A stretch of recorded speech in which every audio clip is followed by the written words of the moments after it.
Hi guys, how is everyone today? I hope you've had a great day. It's just got dark here in the UK. Christmas is coming up. Woohoo! 2020. Nope.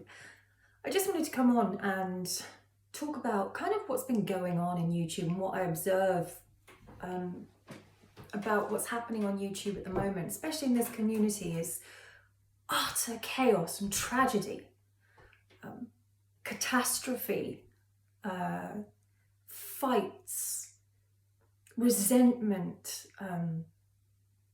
jealousy, revenge, really, really heightened, dramatic emotions, heightened, dramatic videos. And it's interesting because I said before, and you know, certain people who follow me around just saying nasty things anyway said, you know, took the piss out of this. When I said it's a fantasy, because it is. YouTube isn't reality. It can't be. Because if life was like the videos that everyone made, everyone would have died from exhaustion or killed each other by now. The way that people act on their videos and on their streams is a snippet of their life, a snippet of their personality, and one which they want to show at that point in time, to put a meaning across or a brand across or a certain emotion across. But it's not real. And the people who are sort of successful or higher profile in social media, they don't show the amount of work that goes into it, or the amount of work what they do in their real life, or what they had to set up. You never really see behind the scenes. So what you see is someone very easily living a really, really cool and perfect life, when actually it's not the truth. It's just a snippet. It's the face that something or someone wanted you to see. And I'm saying this because there are many, many different people on social media, especially on YouTube, which is just so much more visceral. But you can really connect to it because someone is talking to you, talking into the camera, and showing you their life.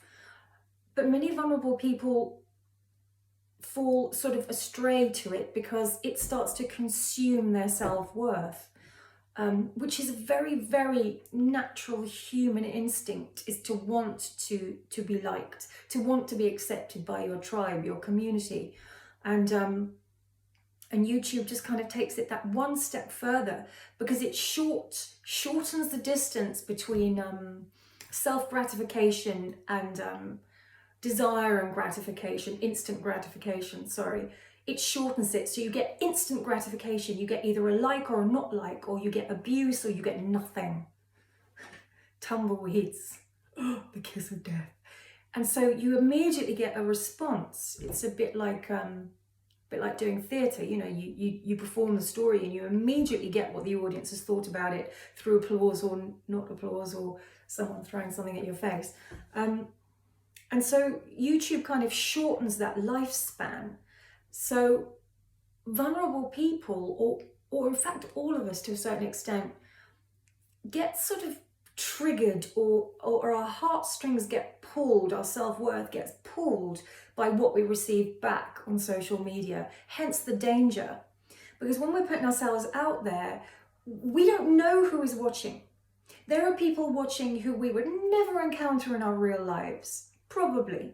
Some that we would, some that we wouldn't. And that's, I believe, for a reason. There are certain people that don't cross our paths in our life for a reason. And suddenly these people are in your world. You've given them a snippet into your self, whether you have done it in a way that's purposely sort of heightened how great your life is, or shortened certain bits, or just showed certain bits. You've let someone in. You've let people in that you don't know, and vice versa. So when people are watching, that person on camera also gets into the viewer's life as well. God, I'm not very good at explaining things. And so the viewer sees this person, sees this character, and they sort of get into their head. And so vulnerable people then connect to what they're seeing. As we all do when we see something on screen, we get into that world. And the danger is that there are some not very nice people. I don't know how else to say it without swearing. There are some people who are malevolent or Machiavellian or sinister and not on there for the right reasons. And once a portal is opened and they see a little chink of someone's weakness, they'll hone right in, because that's what they're doing on social media. And that's the other thing, that to try and have an open mind about social media and all across the board and see the bigger picture is quite difficult, because we presume that we have the same intentions as the next person or that next creator or that other person who made a comment, when actually everyone is on social media for different reasons, on YouTube for different reasons, and watching this very video for different reasons and commenting for different reasons. And some of them aren't always good. And my worry is that we know that social media has sort of neurologically changed us, because we want that instant gratification. We want that like, we don't want the dislike, we don't want the silence. So it's kind of attuning us to a different way of socializing. The problem with that is that if someone is more vulnerable and doesn't have a strong, really solid sense of self, they will start to seek that validation through social media, through this exchange, rather than in their real life, which sometimes takes time. Sometimes their friends aren't in, sometimes they can't see their friends, they may not have friends. Things may be very, very different. That doesn't give them that instant gratification, that sense of, I'm alive, I'm here, I'm needed, I'm liked, and I feel acknowledged. And the danger is that that can become a pattern. And so when that's taken away, or when that person doesn't have access to social media, it becomes like an addiction, and they feel withdrawal, or they can't do without it. But the worst thing is, the most dangerous thing is that they're seeking validation through people that they don't know, and they don't know what that other people's intentions are. So the validation isn't real, because you don't know the people, you don't know their intentions, you don't know them at all. And I find that really interesting, that it's easy to relate to other people, because we see what we want to see. We're not given much of others on social media. Remember, only what they want us to see. So we fill in the blanks, we write the story, because we see what we want to see in that person. I see someone really nice, I feel like I can relate to her. She does this, which is similar to me. She has this similar viewpoint, and I think we could be great friends. Or I really want to get to know her, and yeah, she's my sister, she's my soulmate, she's this, she's that, or he's that, and we relate. But actually we don't know that person. We only know what they want us to see, and combined with that and what we want to see can sometimes create this perfect storm of quite a false friendship or relationship or exchange. I hope I'm making sense. And not everyone is as strong as other people, and that's a strength in itself, because it makes you see the weaknesses and work with them, or see the challenges and work with them and grow and use that weakness, as it were. I hate that expression, as a strength. Sort of galvanize it. But sometimes I worry that some people, the people that don't have such a strong sense of self and are looking outside of themselves to fill the hole, would look in the wrong place. And this is why I think that governing bodies in social media are lacking. I don't know how you feel about this, but from what I've learned on my short time on YouTube is how pretty much anything is getting passed. Anything can be said. Any reaction that you want out of someone, you can just go and aim for and get. And there isn't really any governing body to protect. That's what I was saying. There's not enough protection for people on social media. And as adults, I guess we can kind of deal with that to a certain extent, although it can be very dangerous. But for young people, where's their protection? These are young minds that are developing. You know, their brains are elastic at this point, and their formative years. And being exposed to this world in this way is an incredible thing. But is the young mind, brain, personality, body ready for it? You know, I just wish that there was more governing bodies to protect people, because when you have a not so great reaction to something you've done or created, and it's shown quite well in an episode of Black Mirror, where it's all about the likes, and if you don't have that many likes or that many points, then you literally go down the scale in life. You get things taken away, or you're lower status and all this kind of stuff. It's devastating. And it's kind of like that to the ego, to the sense of self. And I mean ego in a good way, the sense of self. But looking outside for gratification and validation is so exhausting. A human being has to work so hard to be liked and to be accepted, that then their own flow and their own life just doesn't happen. And without flow, and I mean that moment, you know, when you do something and you get so immersed in it and you're so busy that before you know it, hours have gone, you haven't eaten, you don't know what's been going on. I don't mean in a mania way. You haven't eaten, you've been in it, and you've just, life and energy has been flowing out of you, and it's happening. And it's that moment where sort of time stands still and you're in it.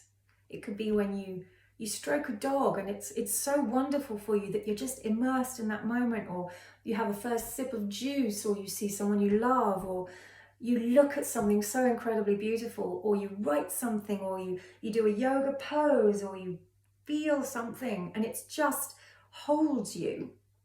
And that's flow. That's when things start to move and shift, and you grow and achieve, and it's crystalline. Something is just working. It's just working. And when something disrupts that, it stops it happening. And this social media, I don't know if you've ever felt this, but sometimes I feel kind of toxic and I feel agitated after being on it. I feel triggered, or like the ground has been sort of turned upside down, and I feel in bits a little bit, and a little bit, my teeth are clenched. I don't feel crystalline and sort of connected to this actual life, not to the table, to life. And I'm sure other people feel that way from what I ask around. And to take yourself away from social media and communication in that way is paramount to mental health. To either take a break, take a long break, or reevaluate, or connect with someone face to face or body to body. Because the mind wants to connect, and honestly, your mind is a place you don't want to be alone most of the time.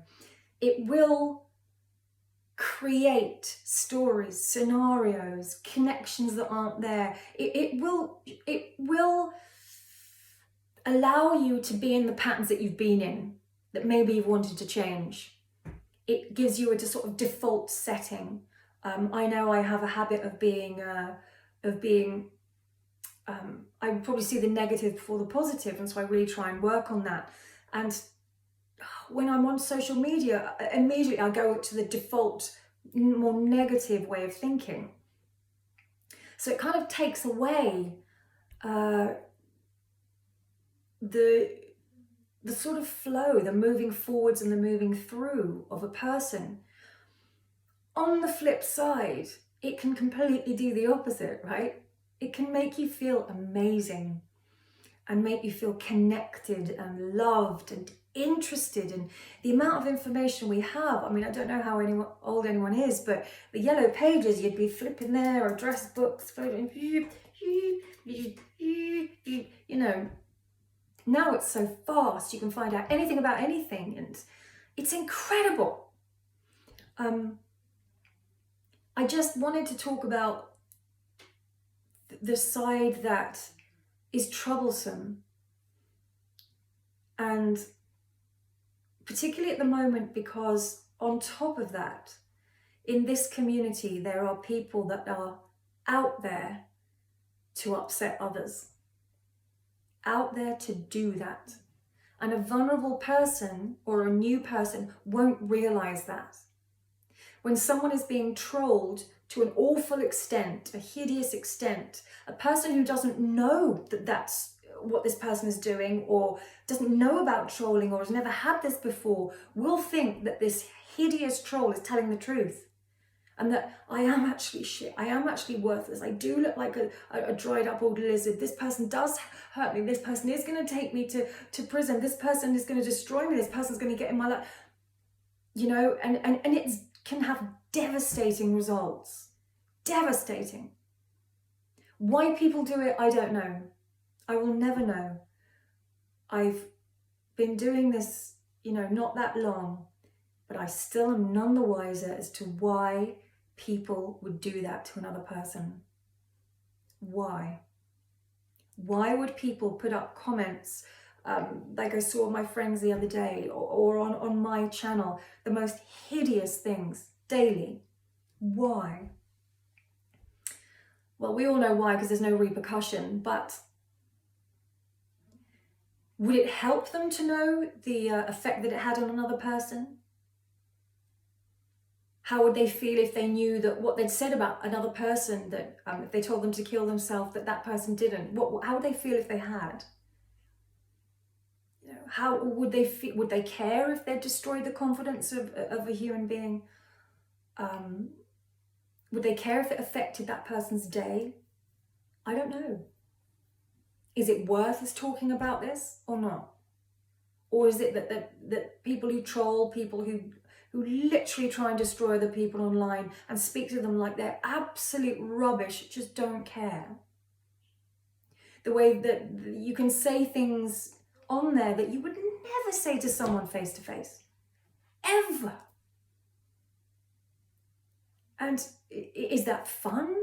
Is it a sort of act, and it gives them something different to do? Or is it they just don't know? Or I will never get to the bottom of it.